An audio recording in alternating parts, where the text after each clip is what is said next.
Happy anniversary IFBC Ibarra.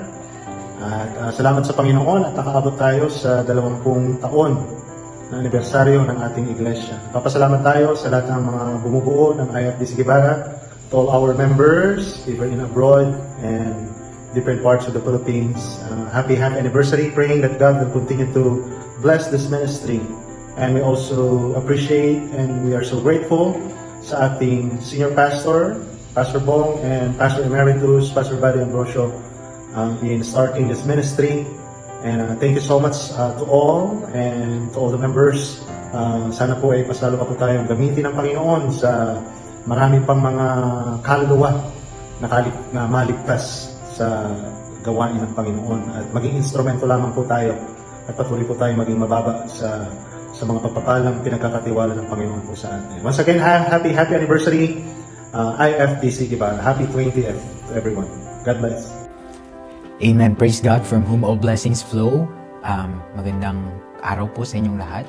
Ako po ay nagpupuri at nagpapasalamat sa Panginoon sa panibagong taon na tayo po ay magdiriwang po ng anniversary dyan po sa ating church, sa IFBC Guevara. So ako po ay nagpapasalamat sa Panginoon dahil yung ministry po dyan ang ginamit po ng Panginoon sa akin upang una ako po ay makakilala sa Panginoon. Hindi ko po ma-imagine ang buhay ko ngayon kung wala ako sa Panginoon. Kaya masasabi ko lang po na praise the Lord and truly that praise God from whom all blessings flow. At ako po ay nakikigalak sa inyong lahat sa pagdiriwang. Malayo man po ako sa inyo ngayon, pero nais ko pong ipaabot yung taos-puso na pakikigalak po sa bawat isa.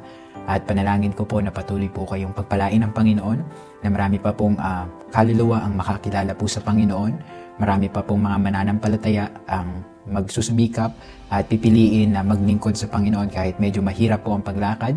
Basta panghawakan lang po natin mga pangako ng Panginoon at kahit hindi po madali ang nangyayari sa paligid, tumingin lang po tayo sa Kanya, magstay lang po tayo sa salita ng Diyos at lagi po tayong magnilay-nilay sa pananalangin. At naniniwala po ako na ang biyaya po ng Diyos ay sapat sa bawat isa at kahit kailan hindi po siya nagkulang sa atin. At maraming salamat po IFBC family, Pastor Mike, sa bawat members po ng IFBC Guevara. Hindi ko man po mabanggit isa-isa lahat ng mga pangalan nyo. But from the bottom of my heart, ako po ay lubos na nagpapasalamat sa Panginoon at panalangin ko na masumpungan po tayo ng Diyos na nagtatapat at naglilingkod hanggang sa dulo. Muli maraming salamat po and church. Happy church anniversary. Enjoy your day po at sa pagdiriwang po ninyo ay maitaas po natin ang Panginoon. He must increase and we must decrease. God bless you.